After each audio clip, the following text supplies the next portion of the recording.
उत्तर प्रदेश उत्तराखंड विधानमंडल की Commonwealth parliamentary association Bharat क्षेत्र जोन 1 उत्तर प्रदेश व उत्तराखंड महिला सदस्यों का सम्मेलन रोजिएट पैलेस हॉल इंटरनिटी होटल में संपन्न हुआ। सम्मेलन में मुख्य अतिथि के तौर पर प्रदेश के मुखिया मुख्यमंत्री योगी आदित्यनाथ ने शिरकत की। मुख्यमंत्री के अलावा विधानसभा अध्यक्ष उत्तर प्रदेश सतीश माना, विधानसभा अध्यक्ष उत्तराखंड ऋतु खंडूरी, भूषण मंत्री महिला कल्याण एवं बाल विकास उत्तर प्रदेश बेबी रानी मौर्य, राज्य मंत्री स्वतंत्र प्रभार माध्यमिक शिक्षा उत्तर प्रदेश गुलाब देवी, राज्य मंत्री महिला कल्याण एवं बाल विकास उत्तर प्रदेश प्रतिभा शुक्ला, राज्य मंत्री उच्च शिक्षा उत्तर प्रदेश रजनी तिवारी सहित उत्तर प्रदेश व उत्तराखंड राज्य की महिलाएं विधायक गण सम्मिलित हुए। इस अवसर पर मुख्यमंत्री योगी आदित्यनाथ ने अपने संबोधन में कहा कि भारतीय लोकतंत्र दुनिया का सबसे बड़ा व प्राचीन लोकतंत्र है जो हमारे रंग रंग में बसा हुआ है। भारत में गणतंत्र की शुरुआत 6वीं शताब्दी ईसा पूर्व में ही हो गई थी, जब वैशाली मगध जैसे गणराज्य बनाए गए थे। यह भारतीय परंपरा रही है कि हमने कभी किसी पर अपनी बात थोपा नहीं है। यह महिलाओं को भी बराबरी के दर्जे से स्वतंत्रता दी गई है। सम्मेलन के अंत में मंत्री बेबी रानी मौर्य ने उपस्थित सभी गणमान्यों को धन्यवाद ज्ञापित किया। आइए चले सुने कि आखिर क्या कुछ कहा उत्तर प्रदेश के मुखिया योगी आदित्यनाथ ने आज के इस आयोजन को लेकर के हमारे चैनल पर।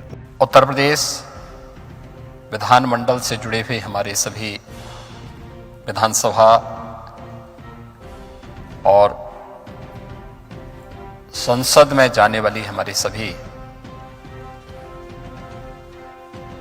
मान्य सदस्यगण और उपस्थित अन्य बहनों और भाइयों, मैं सबसे पहले कॉमनवेल्थ पार्लियामेंट्री एसोसिएशन के इस महत्वपूर्ण जोन से जुड़े हुए उत्तर प्रदेश उत्तराखंड के महिला सदस्यों का कानपुर में इस सम्मेलन में हृदय से स्वागत करता हूं। मैं धन्यवाद देता हूं विधानसभा के अपने माननीय अध्यक्ष जी को, जिन्होंने कॉमनवेल्थ पार्लियामेंट्री एसोसिएशन की इस पहल को आगे बढ़ाने के लिए, इस आयोजन को सफलता की एक नई ऊंचाई तक पहुंचाने के लिए वे रुचि लिए और आज आप सब बहनों की उपस्थिति यहां कानपुर में हुई है।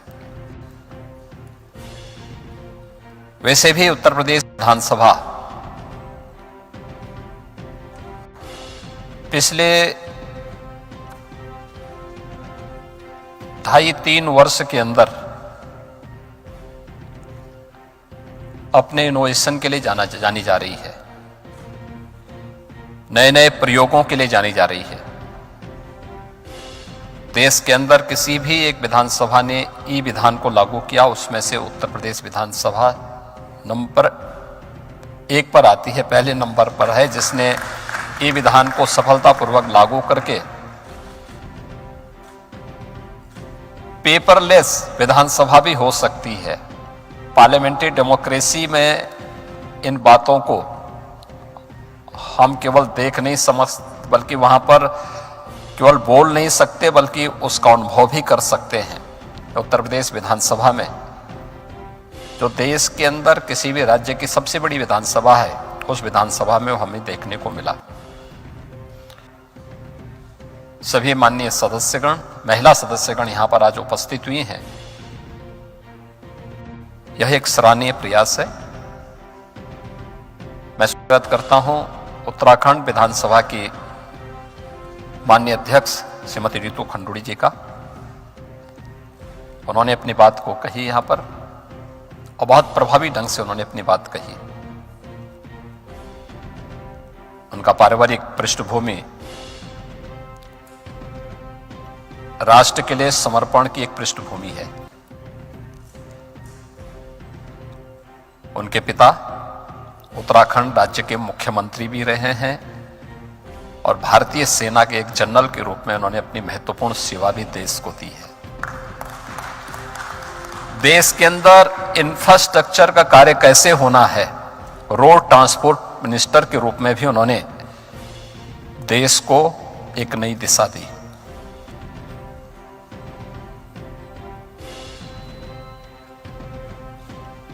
उससे पहले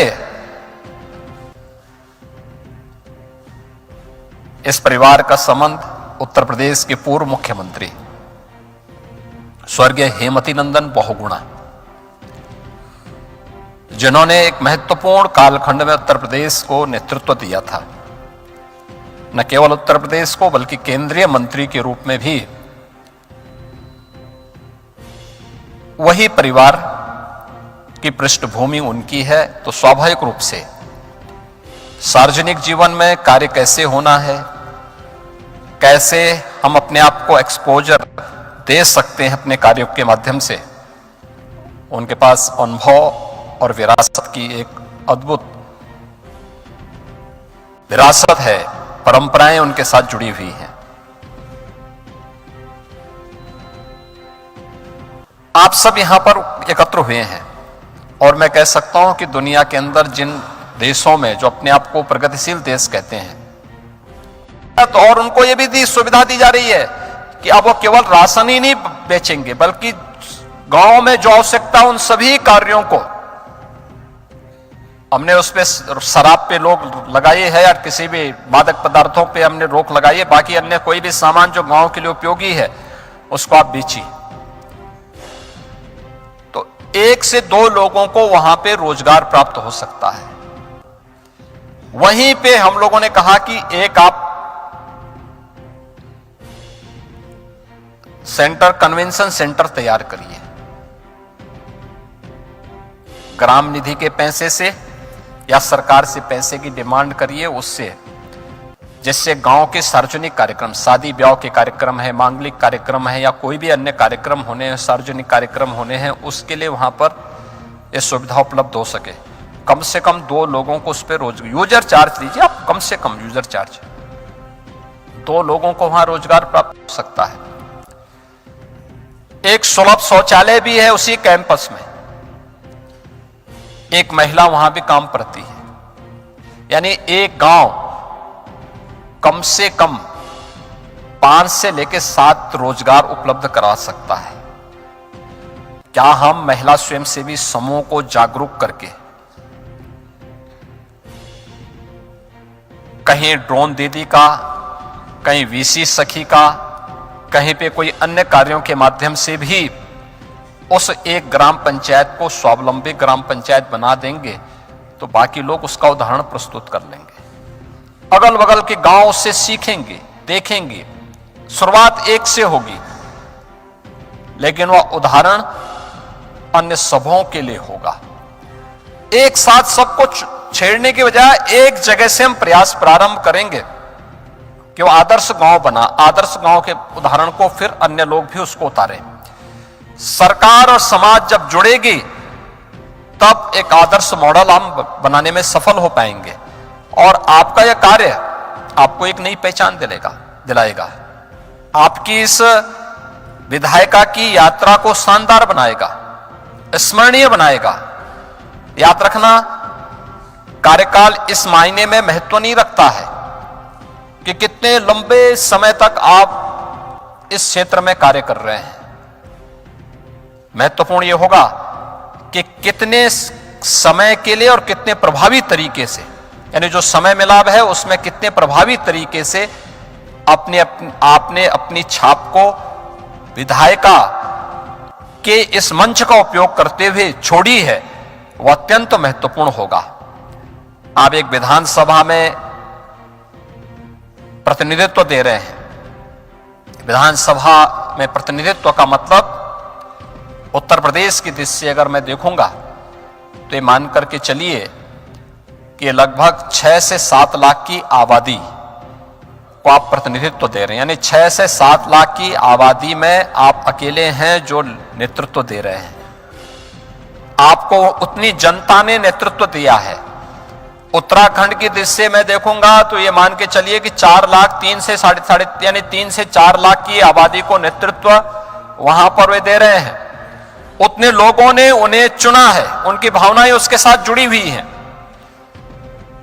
तो इस सौभाग्य लाखों में किसी एक को प्राप्त हो रहा है, तो उन लाखों में हमें भी अपने कार्यों के माध्यम से कुछ ऐसा उदाहरण प्रस्तुत करना होगा जो अन्यों के लिए प्रेरणादायी बन सके। और विधायिका का यह मंच उसका महत्वपूर्ण प्लेटफॉर्म बन रहा है।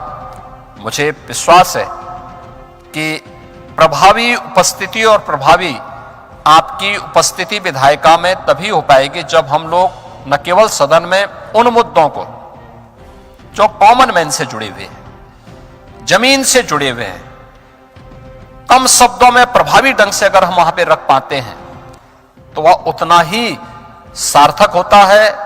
और जो कुछ आप बोल रहे हैं, हम मानते हैं कि आज के दिन पर बहुत सारी चीजें ऐसी होंगी, टेक्नोलॉजी आगे बढ़ चुकी है, क्लाउड में सेव हो जाता होगा, लेकिन आपकी बात जो कही जाती है विधायिका के मंच में, जो बात आप बोलते हैं, वह बात आने वाले समय के लिए एक धरोहर बनती है। लोग कभी प्रोसीडिंग देखेंगे तो उस प्रोसीडिंग में आपके द्वारा, आप वर्तमान में हैं, आने वाले समय में आपकी आने वाली पीढ़ियां जब उस विधायिका का पार्ट बनेंगे और वो आपके बारे में जानना चाहेंगे तो उस समय उसको पढ़ करके वह गौरव की अनुभूति कर सके, यह भी उदाहरण हम उसके माध्यम से प्रस्तुत कर पाएंगे। आज के इस अवसर पर मैं उत्तर प्रदेश और उत्तराखंड, इन 2 राज्यों से जुड़ी हुई महिला सदस्यों का यहां पर आगमन, यह मेरे लिए तो आह्लादकारी है ही, क्योंकि उत्तर प्रदेश में मैं काम कर रहा हूं, उत्तराखंड मेरी जन्मभूमि रही है, तो स्वाभाविक रूप से दोनों से मैं जुड़ा रहा हूं, दोनों से मेरा जुड़ाव रहा है।